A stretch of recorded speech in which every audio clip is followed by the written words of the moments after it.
السلام علیکم دوستو اور میری یوٹیوب فیملی میں خوش آمدید۔ آج میں آپ کو ایک ایسی کہانی سنانے جا رہی ہوں جو آپ کے دل میں خوف کا سایہ چھوڑ دے گی۔ یہ کہانی ہے پرانے محل کی، جہاں کی دیواروں میں صدیوں پرانے راز چھپے ہیں۔ یہ ہے شیش محل کی چھپی ہوئی چڑیل کی کہانی۔ تو اپنے دروازے بند کریں، لائٹس ڈم کریں اور تیار ہو جائیں ایک ایسے سفر کے لیے جہاں ہر قدم پر خطرہ ہے۔ اگر آپ میں ہمت ہے تو چلیے شروع کرتے ہیں۔ یہ بات ہے 2019 کی، جب میں فرحان اپنے دو دوست ثنا اور بلال کے ساتھ سندھ کے ایک دور دراز علاقے میں گئے تھے۔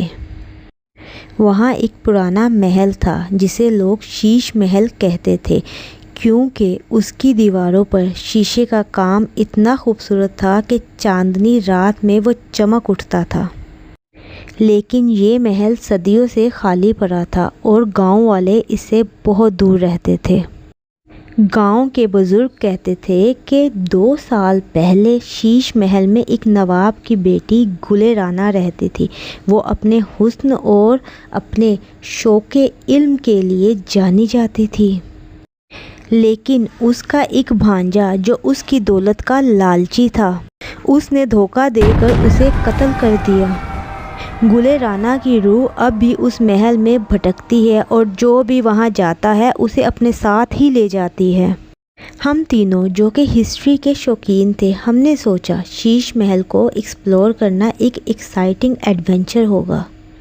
ہم نے اپنے کیمراز، ٹارچ اور کیمپنگ گیئر پیک کیے اور نکل پڑے اس محل کی طرف، یہ سوچ کر کہ شاید ہمیں کوئی پرانا خزانہ مل جائے، لیکن ہمیں کیا پتا تھا کہ ہم خزانے کے بجائے خوف سے ٹکرائیں گے۔ شام کے وقت ہم شیش محل کے بڑے دروازے کے سامنے پہنچے۔ محل کا باہری منظر خوبصورت لیکن خوفناک تھا۔ شیشے کی دیواریں ٹوٹی ہوئی تھی اور ان پر کالا سا دھبا لگا تھا، جیسے کسی نے جلا دیا ہو۔ دروازہ خود بخود کھلا جیسے کوئی ہمیں اندر بلانا چاہتا ہو۔ ثنا نے کہا، فرحان مجھے یہ جگہ صحیح نہیں لگ رہی۔ لیکن بلال جو ہمیشہ مذاق کرتا تھا، اس نے کہا، چلو تھوڑی سی ہمت دکھاؤ۔ اندر کا منظر اور بھی عجیب تھا۔ دیواروں پر شیشے کے ٹکڑے اب بھی چمک رہے تھے، لیکن اس میں ہماری پرچھائیاں تھوڑی سی بدلی ہوئی لگ رہی تھی۔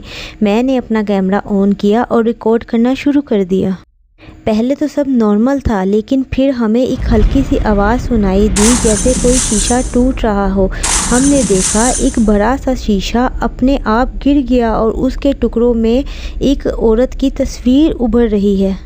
ثنا کا چہرہ سفید پڑ گیا۔ یہ گل رانا ہے؟ اس نے کہا۔ میں نے اسے چپ کرایا، لیکن دل میں ایک عجیب سا خوف پیدا ہو چکا تھا۔ رات کے 12 بج چکے تھے اور محل میں سناٹا اور گہرا ہو گیا تھا۔ ہم نے فیصلہ کیا کہ ایک کمرے میں رک کر فوٹیج چیک کریں، لیکن جیسے ہی ہم نے کیمرہ پلے بیک کیا، ہمیں کچھ عجیب سا دکھا۔ ایک کلپ میں ہمارے پیچھے ایک سایہ کھڑا تھا، ایک عورت کا سایہ جس کے بال لمبے اور الٹے پاؤں تھے۔ بلال نے بولا، شاید یہ کوئی گلچ ہوگا، لیکن وہ ڈر چکا تھا۔ پھر ایک دم سے محل کے اندر سے ایک آواز گونجی، مجھے دھوکہ کیوں دیا؟ یہ آواز اتنی خوفناک تھی کہ ہم تینوں ایک دوسرے کے قریب کھڑے ہو گئے اور میں نے ٹارچ اٹھائی اور دیکھا کہ شیشے کے دیوار پر ایک عورت کا سایہ ابھر رہا ہے۔ اس کی آنکھیں سفید تھی اور اس کے چہرے پر ایک عجیب سی ہنسی تھی۔ ثنا نے چلانا شروع کیا، فرحان یہاں سے بھاگنا ہوگا، لیکن جب ہم نے دروازے کی طرف دوڑنا چاہا تو وہ اپنے آپ بند ہو گئے۔ اب ہمیں لگ رہا تھا کہ یہ محل ہمیں چھوڑنا نہیں چاہتا۔ گل رانا کی روح اب ہمیں ہر جگہ فالو کر رہی تھی۔ کبھی وہ شیشے کے اندر سے ہمیں دیکھتی، کبھی اس کی آواز دیواروں سے آتی، تم میری جگہ کیوں آئے ہو؟ اس کی آواز میں غصہ اور درد اتنا زیادہ تھا۔ بلال نے اپنی جیب سے تسبیح نکالی اور دعا مانگنا شروع کیا۔ میں نے بھی سورہ یاسین پڑھنا شروع کیا، لیکن جیسے ہی میں نے آیت پڑھی، شیشے کے ٹکڑے زمین پر گرنے لگے، جیسے کوئی غصے میں سب کچھ توڑ رہا ہے۔ ثنا نے کہا، فرحان ہمیں محل کے سب سے پرانے حصے میں ڈھونڈنا ہوگا، وہاں شاید کوئی راستہ مل جائے۔ ہم نے ایک پرانا ہال دیکھا جہاں ایک بڑا شیشہ تھا۔ اس شیشے میں گل رانا کا پورا روپ دکھا۔ اس کے کپڑے پرانے، چہرہ سفید اور آنکھیں کالی۔ وہ دھیرے دھیرے ہماری طرف بڑھ رہی تھی۔ میں نے چلایا، بلال، ثنا بھاگو، لیکن وہ شیشہ اب ایک دروازے کی طرح کھل گیا اور ہمیں اندر کھینچنے لگا۔ پتہ نہیں کیسے، لیکن صبح کی اذان نے ہمیں بچا لیا۔ جیسے ہی اذان کی آواز محل میں گونجی، وہ شیشہ بند ہو گیا اور گل رانا کا سایہ غائب۔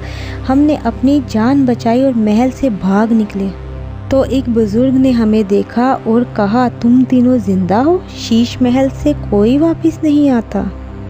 کمنٹس میں بتائیے آپ کو یہ کہانی کیسی لگی، اور اگر آپ کے پاس بھی کوئی ایسی سچی کہانی ہے تو شیئر کریں، سبسکرائب کرنا نہ بھولیں، اور آگے آنے والی ساری ویڈیو کے لیے بیل آئیکن کو ضرور دبا دیجیے۔ اللہ حافظ۔